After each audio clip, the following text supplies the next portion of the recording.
Hello everyone and welcome back to another video from Finance and Crypto Guy.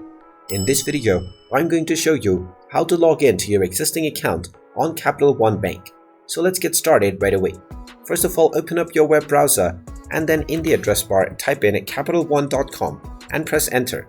You will then be taken into the official Capital One website, from which if you already have an account, you can either click on the sign in button at the top right corner to get into the login portal, or you can also use the login portal right at the home page. Go ahead and type in your username followed by your account password and then click on the sign in button. And now you will immediately be logged into your Capital One account. Make sure that you don't check the Remember Me box if you're using the website on a shared device. And there you have it. That is how easy it is to log into your account on the Capital One Bank website. If you find this video helpful, make sure you hit that like button and subscribe to our channel if you haven't done so already. Also ring that notification bell to never miss another update from us. Thank you for watching and I will see you again in the next video.